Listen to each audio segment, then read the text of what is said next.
My name is John, I'm 34, and for 12 years I believed I had the perfect life, a loving wife, Janet, and 2 beautiful daughters. It was a lie I cherished, a rock-solid foundation that was about to crumble. The catalyst hit 6 months ago, after Janet returned from a supposed basket party. I found her black lace panties in the hamper, stained with something sticky and foul, definitely not hers. Could it be true? What I uncovered next felt like a punch to the gut.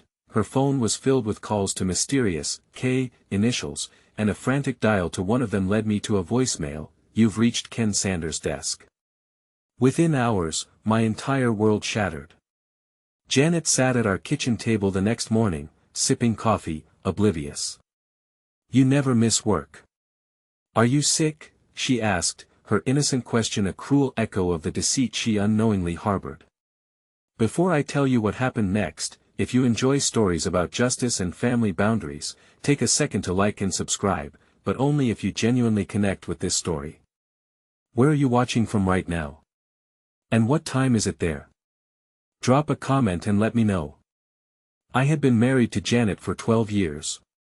We'd known each other since we were only 10, inseparable from the start, nearly like best friends who happened to become lovers in our teen years. I'd never been interested in college when I graduated high school. So, I took an entry-level job at Desmond Engineering. Janet and I married a year later. The following year, she gave birth to our twin daughters, Bethany and Brittany. We scraped by at first. She wanted to be a housewife, so she never worked outside the home, but money was just enough to keep us going. Despite the early struggles, things gradually improved.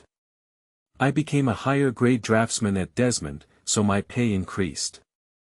We bought a small house on a quiet street and managed to get 2 used but decent cars. Janet was 5't" tall with dark brown hair and bangs that gave her a passing resemblance to Marie Osmond. She'd gained a little weight since giving birth to the twins, but she still took decent care of herself, and so did I. My build hadn't changed much from high school. Back then, I was the right tackle on the football team. Broad-shouldered, not flabby, strong enough to look imposing if I wanted. About 4 years ago, Billy Martin moved to our town from Lancaster and took a surveying job with Desmond. Billy and I found out we played football against each other in high school, so we hit it off. He was the kind of guy you could have a beer and watch a game with on a Sunday afternoon. No pretense. He'd married his own high school sweetheart, Sarah. Red-haired, busty, and always wearing a mischievous smirk. Sarah and Janet became instant best friends. They had no children, so Sarah would sometimes help watch Beth and Britt if Janet needed it. The 4 of us often got together. Billy and I would talk sports. The women would chat about their next shopping spree. 6 months ago, I started noticing irregularities with Janet. Her schedule seemed different. She started saying the PDA had changed from monthly to weekly meetings, which made no sense. And Sarah, who wasn't a mother, kept going along to these supposed PTA gatherings. Suddenly, they were hitting Tupperware parties, magic chef parties, cosmetic demonstrations, sometimes 2 or 3 times a month. They often came home without having bought anything, but raved about how amazing the products were. I tried to laugh it off, but I saw other suspicious signs. Janet's lingerie collection got bigger and more provocative lacy black sets, things I never saw her wear for me. One evening after she got home from a so-called basket party, I discovered she had taken a shower before leaving and took another right after arriving home. Odd. When she was in the bathroom, I checked her hamper and found those black lace panties had a sticky spot in the crotch area, definitely not from normal discharge. I pocketed them, horrified by the texture and smell. Soon as I had that sinking feeling, I snooped in Janet's phone. Call after call after call. Half of them to Sarah, the other half to a few mysterious initials. KC, KH, KW. Then I saw how Sarah's number was stored. Sarah S, cell, Sarah H, home, Sarah W, work. Same pattern with K. Each named K something for cell home work. The addresses for K matched the format for Gilbert Engineering, Sarah's workplace. The extension was different, so I guess Janet was calling and getting calls from a man who worked with Sarah, presumably connected by her. I dialed KW from Janet's phone. It was after hours at Gilbert, but I got his voicemail. "You've reached Ken Sanders' desk. I am not available at the moment. Leave your name and number and I'll return your call." Everything clicked. Ken Sanders. She was messing around with him. That night, I didn't confront Janet. Instead, I tossed and turned on our living room sofa, too angry and hurt to sleep in our bed. My mind spiraled with questions. How long had it been going on? How deep was it? Could we fix it? Or was it too late? In the morning, the girls were already off to school when I finally cornered Janet in the kitchen. She acted like it was any other day. She sipped her coffee and said, "You never miss work.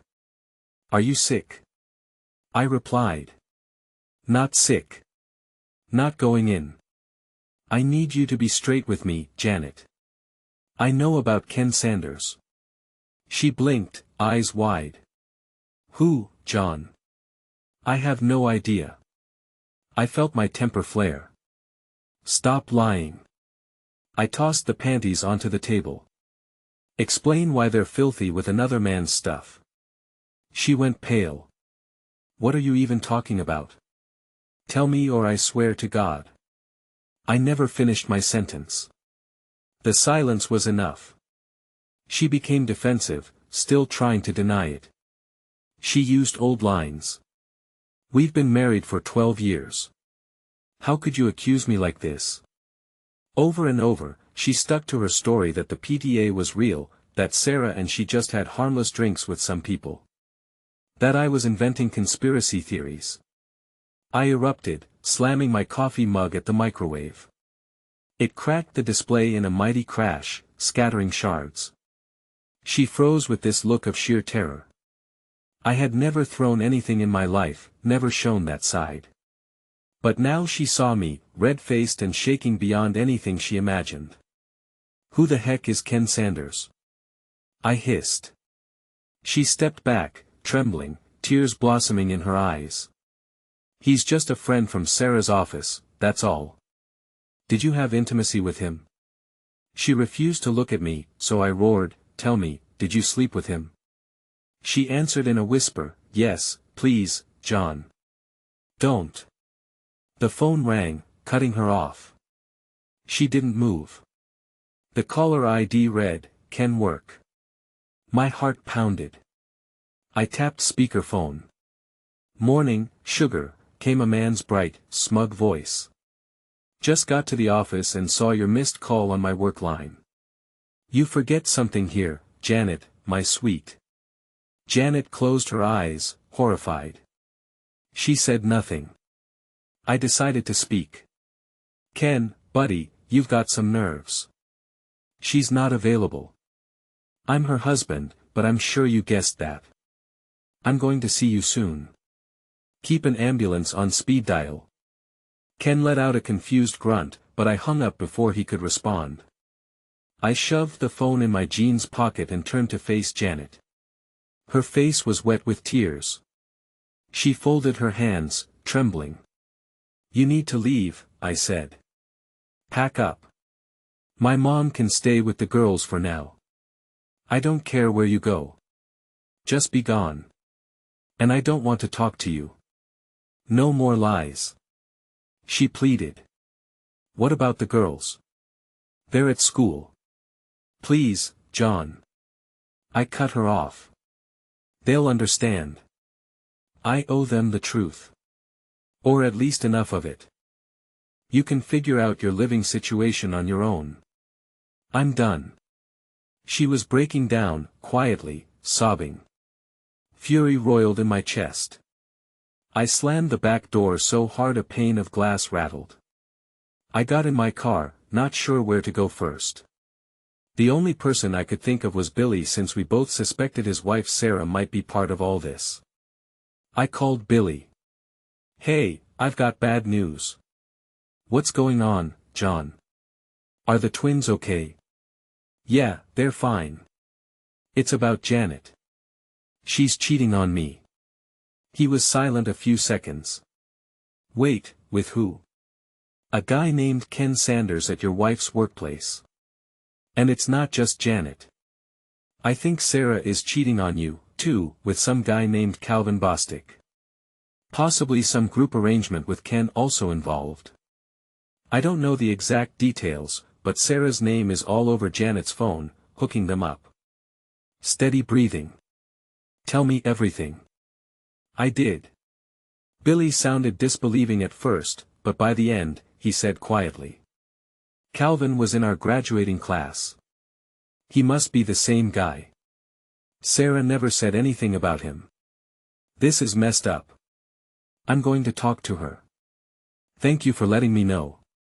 I hung up and headed into Desmond Engineering to let HR know I needed time off. Then I planned my next moves.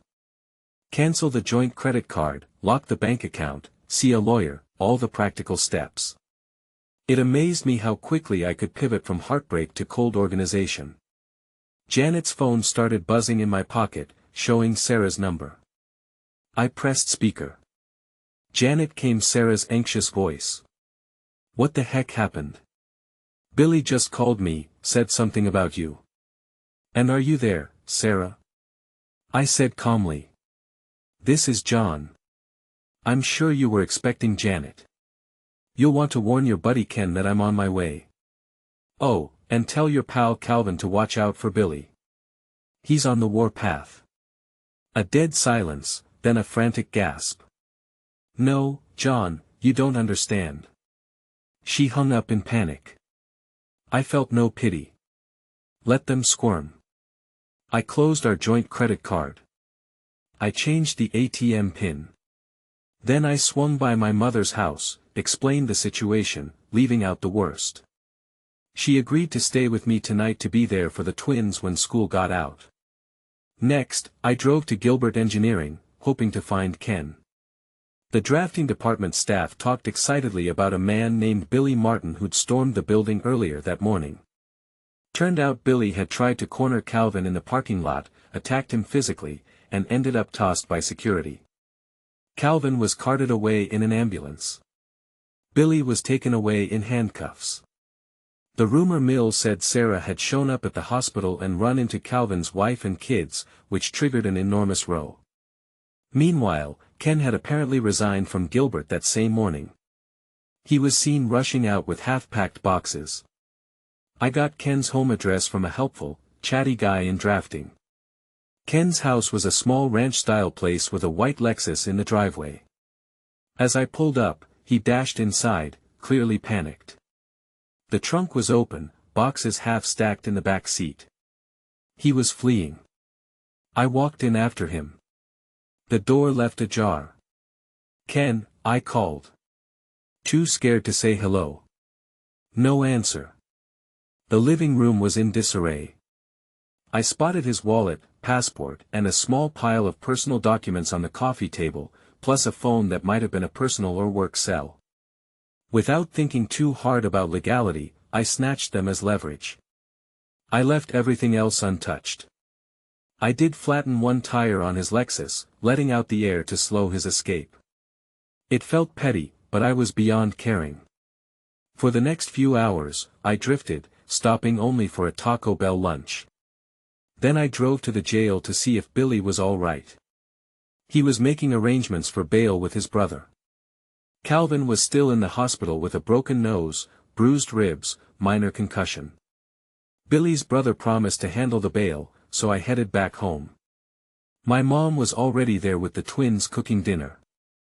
I retreated to my den with Ken's phone, passport, and the small laptop I'd found. On that laptop, I found emails and more photos confirming the depth of Janet's affair. She and Ken had an ongoing plan. Ken had been hired for an alternative energy project in Spain starting in 6 weeks. The messages strongly suggested Janet intended to divorce me, take our daughters with her, and move to Spain. They were strategizing how to label me unfit. That single word made me want to smash the screen. Instead, I printed out everything. tears of rage silently pouring down my cheeks.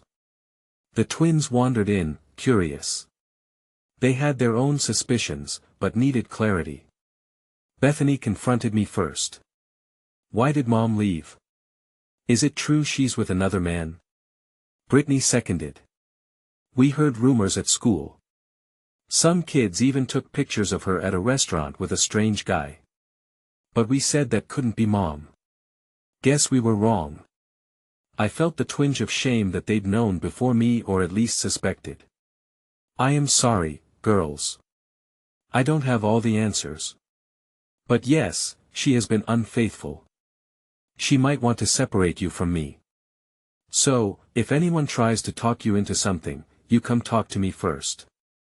I will fight, too. You're my everything. They nodded, hugging me. They had tears in their eyes, but seemed more angry at Janet than at me. Later that evening, Ken's phone buzzed with a text. Desai for Safu Lyj. I recognized it as Dear Ken. Sorry for the trouble of Janet. So she was definitely in direct contact with him. Probably trying to salvage the Spain plan. I typed back TJ. Thanks a lot, John. Let her know I had the phone. Let them stew. The next day, I sought out family services, worried Janet might try legally to remove the twins from me. I had no experience with the system, so I asked for a caseworker. The official who stepped out to greet me was a surprise. Jodie Mitchell, a woman I vaguely remembered from high school. Once an artsy goth girl. Now she looked like any professional social worker, but she recognized me instantly. It's been a long time, John, she said, scanning her computer. There's no file on you or your wife. What's going on? I explained everything. The affair, the phone evidence, the email suggesting Janet wanted to paint me as unfit. She listened quietly, took brief notes, and asked, why come here if there's no official complaint from her yet? Are you anticipating one? I exhaled. I'm almost certain she'll try something. I want to protect my daughters. Jod nodded. Come back tomorrow. Let's talk again. I left, still anxious. My next stop was a divorce lawyer. Paid him a flat fee for the works. Told him to expedite everything. Demanded joint custody at minimum or full if possible. I was done with illusions. Let Janet do her worst. My phone buzzed with a call from Billy. John, guess what? Sarah tried visiting Calvin in the hospital. Calvin's wife was there and security had to escort Sarah off the premises. Meanwhile, I got out on bail. My brother arranged it. I'm done with Sarah. She packed her stuff. Or maybe she's staying with her parents. Who knows? Who cares? That afternoon, I got a call from Janet's father, Cameron Wilcox. He wanted me to come to their house and talk things out. He promised it would be just him, Janet's mother, Martha, and Janet's sister, Carla. Reluctantly, I agreed. On arrival, I found them all in the living room, tension thick as tar. Cameron cleared his throat. We wanted to hear your side, John. Janet says, I cut him off. Let me guess.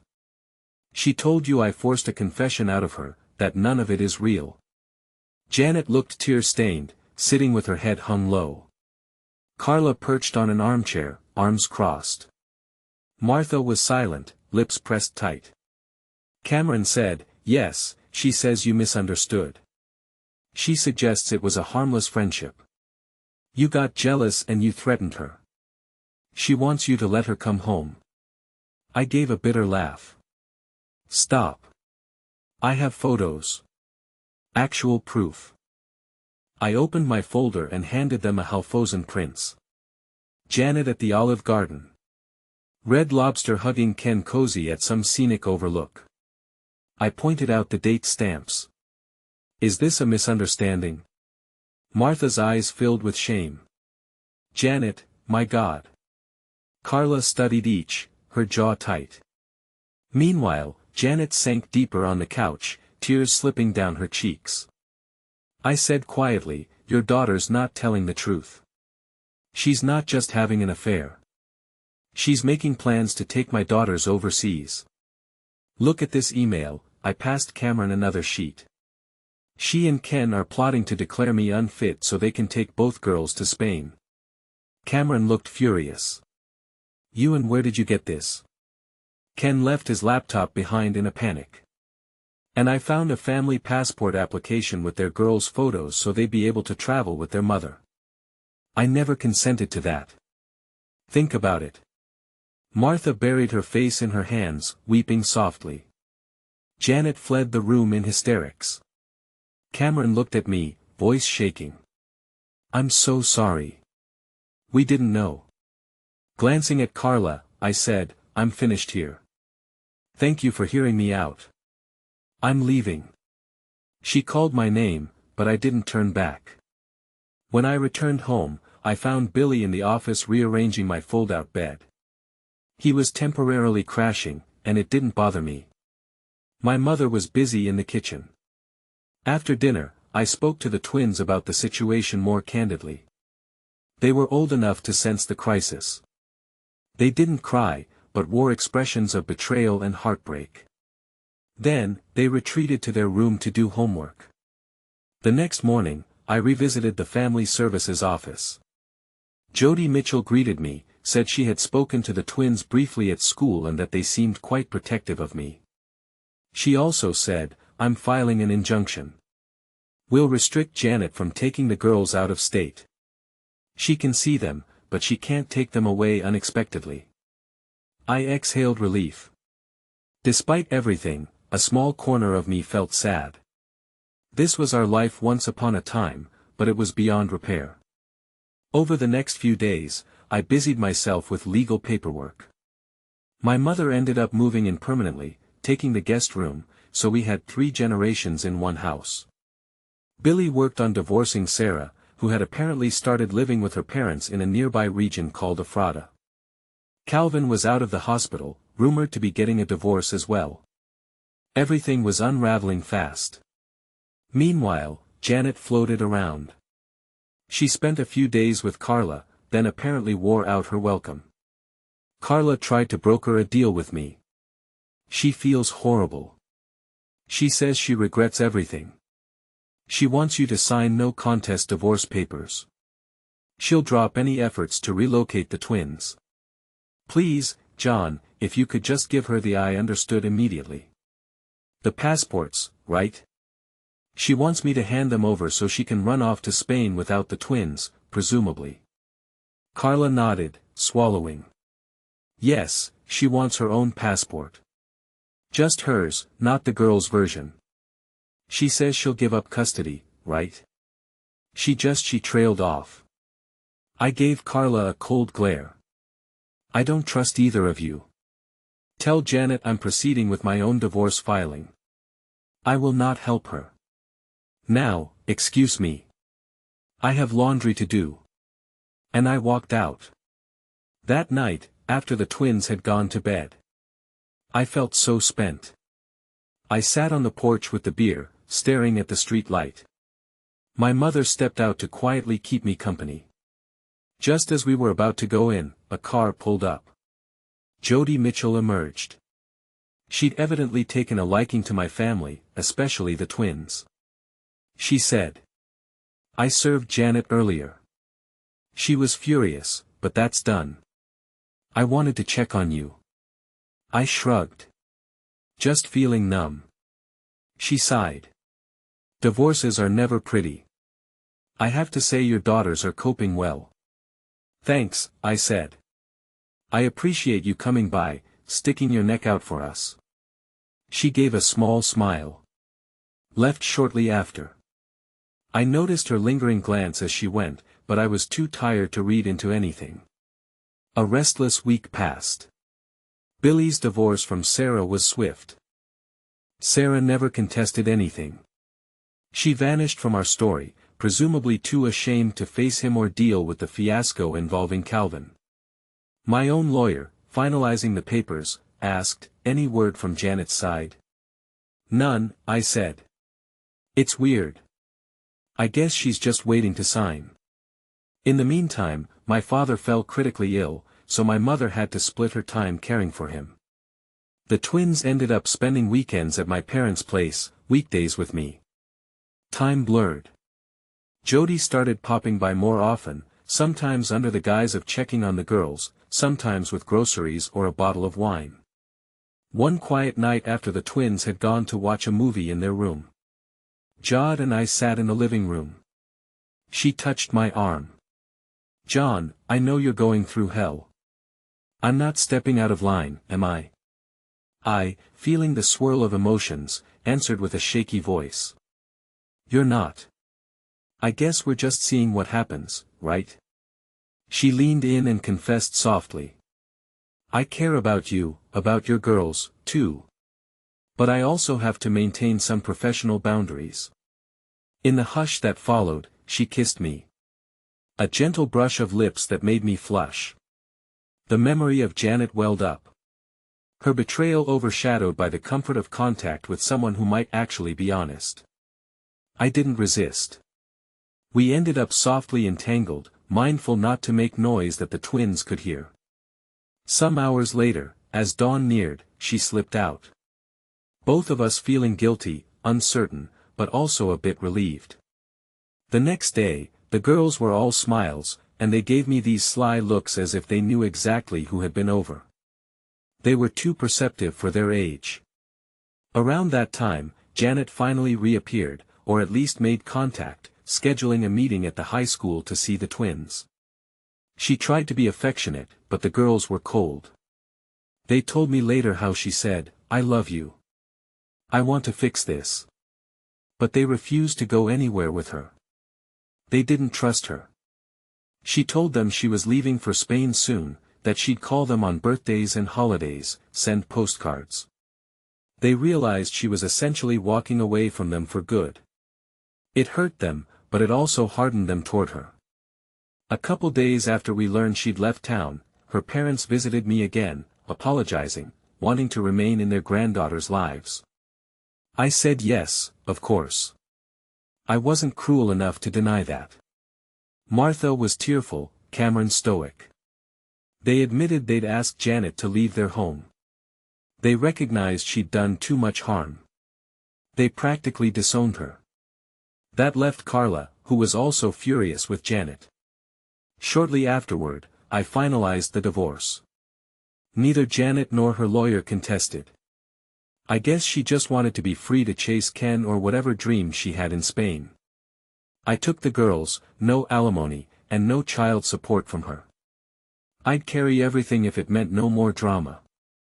We learned Sarah had sold her share of the house she had with Billy. She presumably left for California, which was rumored among neighbors. Calvin was teaching electronics at a vocational school. Billy joked about wanting to pay him another visit, but thought better of it. Billy and I decided to start our own surveying and drafting business with financial help from my mother. It was a success. It occupied time. Gave me a positive focus. Even so, Ken's involvement haunted me.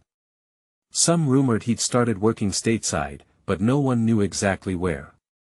The strangest part, postcards continued arriving from Spain, addressed to the twins, but they were always from Janet, never from Ken. Then a painting arrived, windmills and Lancia, and the only text was, "Thinking of you." Daughters tossed it aside, unimpressed. I began to suspect Ken had vanished. For a while, there was no mention of him until rumors circulated that he'd never even begun the job in Spain. Another rumor, he resigned from everything, tried to vanish. No official word, not from Sarah, obviously. She was gone. Not from Calvin, not from Janet, as all she ever wrote or called about was how Spain is beautiful or I'm working in a travel agency now. She never updated us about Ken. But one day, we got the biggest shock. Carla, who tried to stay neutral, arrived at my door frantic, wanting me to come to the Willocks home to end this once and for all. I was confused. She babbled about some police involvement and Ken's family looking for him. Reluctantly, I followed her back. The entire Willowlocks family was in the living room, Cameron, Martha, plus Carla, pale with worry. Janet herself stood near the window, face drawn. On a small table sat a police file with photos. Ken's shoes were found near a wooded area off a hiking trail. A fisherman discovered them next to a muddy bank. As of now, Ken was listed as a missing person. Janet raised her eyes to me, trembling. "Did you do anything to Ken?" she asked in a thin voice. I felt a bizarre mix of disgust and triumph swirl. "Are you seriously implying I might have ended him?" Carla spoke. "John, please calm down. His family can't find him. They suspect foul play. You always did want John out of the picture." I heard Martha mutter at Janet. "Now Ken is gone and we're in the middle of a police investigation." Janet started to cry. "I just want to know if John threatened him. That day you said on the phone, I remember you threatened him. I'm the danger." "Did you?" A hysterical laugh escaped me. "Janet, if your precious Ken never showed up in Spain or anywhere. It's not on me.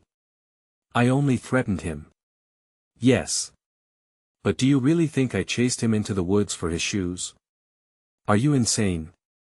Cameron stood abruptly, rage in his face. "That's enough, John." Before I could back away, he lunged, trying to slap me across the face.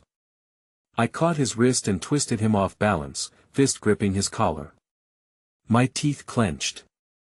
I roared. "You gave me a cheat for a wife.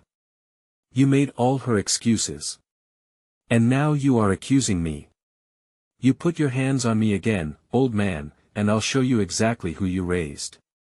He quailed under my glare. For a second, I almost decked him. The entire room froze. Carla shrieked.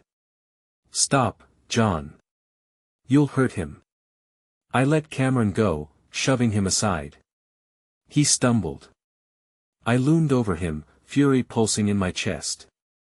"I'm warning all of you. Keep me out of your paranoid nonsense. Ken was a scumbag who messed with the wrong people. If he's missing, that's on him or on Janet or God knows who else. But do not come for me." Janet stared with tear-filled eyes. "But you threatened him. I just need to be sure. You brought this on yourself." My voice was low, menacing. "If you keep blaming me, you'll regret it." Silence rang. Then Martha, hands trembling, said, "I think John has a point. Let's just let the police do their job. Janet, we accepted you back in once. But the stunts you pulled, none of this is John's doing. Or do you have proof otherwise?" Janet shook her head as if she suddenly realized how alone she'd become. She sniffled. "I have no proof. I just couldn't think who else would have. I'm sorry. Come on." I turned my back, heading for the door. The tension behind me remained so thick I could slice it.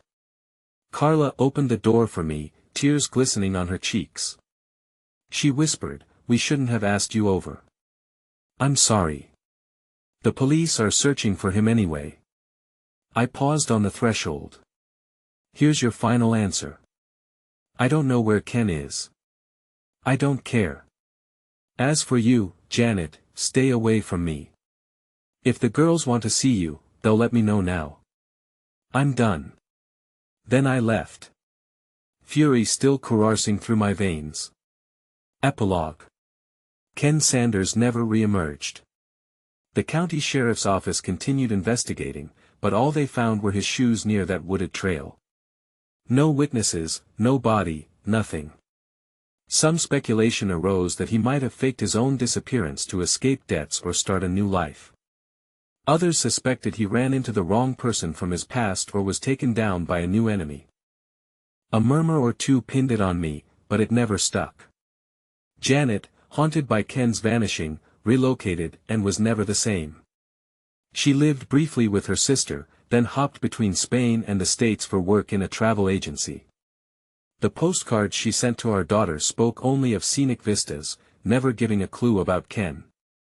She made no serious attempt to re-establish custody. The girls, stung by her betrayal and her attempt to separate them from me, never pressed for more contact. Billy and I expanded our small survey and drafting operation, ironically picking up Gilbert Engineering as our biggest client.